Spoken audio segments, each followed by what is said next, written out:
Well, the new poll out now shows a majority of Americans remain opposed to Obamacare more than 3 years after the law passed. 51% now say they disapprove of the law. Meanwhile, Republicans are also taking a hit in the polls, but don't expect that to deter them. The latest polls show a GOP in free fall after this month's government shutdown. But tell that to the folks in Texas who gave Ted Cruz a hero's welcome today. After the shutdown ended, President Obama chastised those who tried to condition the government's operation on changes to Obamacare. You don't like a particular policy or a particular president? Then argue for your position. Go out there and win an election. Push to change it. The problem is that's what Republicans did before Obamacare even became law, and they succeeded. But then Democrats changed the rules. In the summer of 2009, the Democratically controlled House and Senate began to push their ideas of health care reform. The majority is against this plan! And the American people rose up. Wait a minute. Wait a minute. You want to leave? I got news for you. That you and your cronies in the government do this kind of stuff all the time. One day, God's going to stand before you, and he's gonna judge you.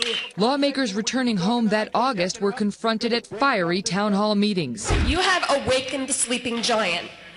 We are tired of this. This is why everybody in this room is so ticked off. I charge you, Senator Cardin, with usurping authority not granted to you as a United States Senator.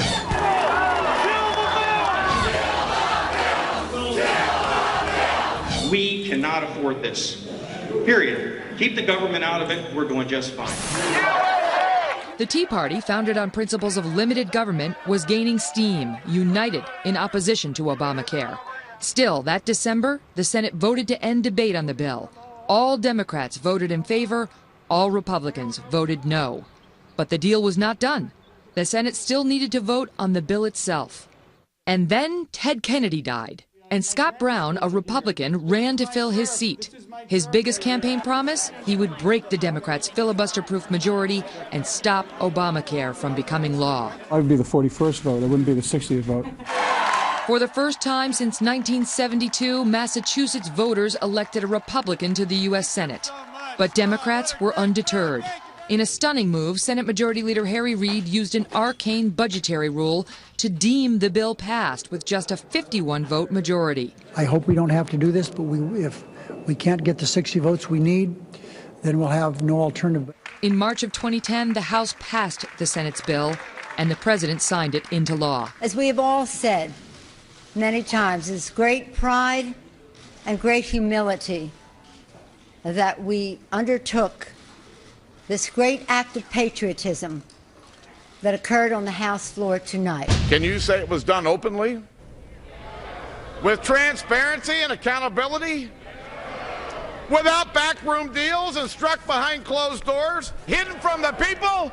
Hell no, you can't! Just months later, the Democrats would pay a heavy price for pushing through a bill that, unlike other entitlements in this country's history, had zero bipartisan support and has never been favored by a majority of Americans. A little bit of a pattern emerging here with some of these more moderate Democrats getting voted out of the House, and in particular Democrats who voted for the health care reform law. Republicans promising to repeal the law were swept back into control of the House in 2010, capturing more than 60 seats and achieving the biggest party turnover in 70 years. After the 2010 elections, emboldened Republicans introduced bills to try to repeal Obamacare over and over.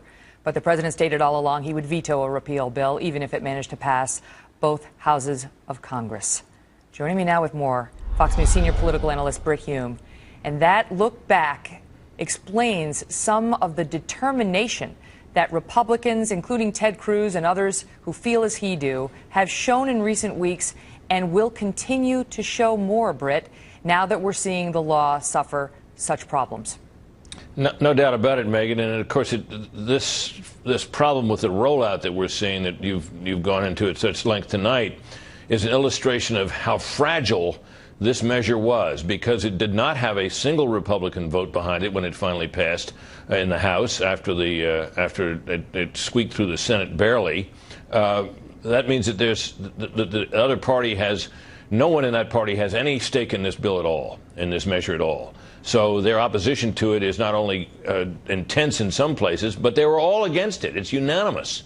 So you don't have any of that's underpinning the political underpinning that previously enacted entitlement programs have had. It's a good point. So you have half of the country, more than half, and half of the legislators, at least in the House and pretty much in the Senate, rooting against the bill. So when the problems come up, there's not an inclination to solve it. There's an inclination to say, "We told you so." Well, and there's also this, Megyn, the premise upon which the shutdown, defund strategy was based was that if this thing ever did get up and running, that enough people would benefit from it and like it, that there'd be no repealing it. Now, there is a case of a bill that passed back in the 1980s that was a health care entitlement that was repealed the next year, but most people have forgotten about that. The premise has been that this would be unrepealable, unstoppable if it ever got up and running. I think from the point of view of the people who want this bill to be ended, that's too pessimistic a view. We're seeing now that it may prove that the government simply can't pull this off, that the government is not capable of mounting this kind of a program. And if that turns out to be the case, that's not only a blow to this program, but it's a blow to one of the core ideas of liberalism itself, which is that the federal government, the big national government, is capable of doing great and large things for the people. It's a fascinating point, because tonight, Secretary Sebelius was asked, because she had to admit to the myriad problems that the law was, or that the website was suffering in the days before the launch. And the question was asked, when it kept crashing repeatedly days before, when you just had hundreds trying to get on, never mind tens of thousands of people, why didn't you say, hold on, let's continue testing this and get it right before we launch it? And Brit, she said, people have waited too long already, decades, for their health insurance. Waiting was not really an option. Yeah, that's that's a political judgment, Megyn. And when you think about it, and it may, if this doesn't improve pretty quickly, when people look back on this, they will say that this was a colossal mistake, that by far the better course would have been for them to wait until they had tested this properly and were sure that it could withstand the traffic and all the rest of it, and made sure that it worked. Because if this rollout continues to be a fiasco, as it's been so far, for too much longer, the enrollment goals, the sign-up goals that they have will not be met.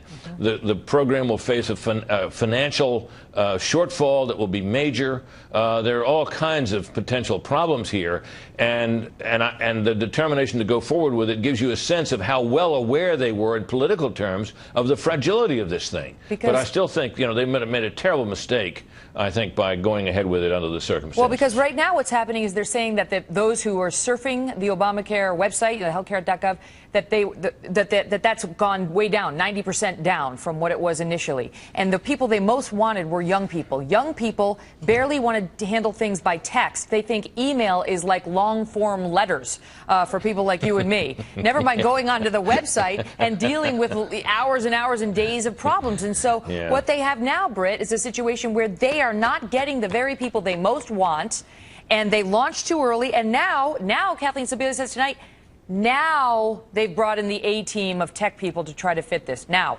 Yeah, and we don't really know, Megyn, whether this kind of tech surge that they're talking about can be effective. All of this remains to be seen. And we need to be aware of this. I mean, it's certainly possible and maybe even likely that the problems will be repaired soon enough, and they'll kind of roll it out again, and people will take another crack at this.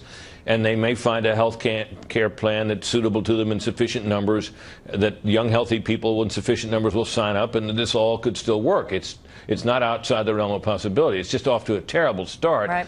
And it does raise this question of whether indeed not only this program, but anything on this scale can be done. And so does a technical problem become a policy problem? Exactly. Become a political problem beyond that? Exactly right. Brit Hume, thank you.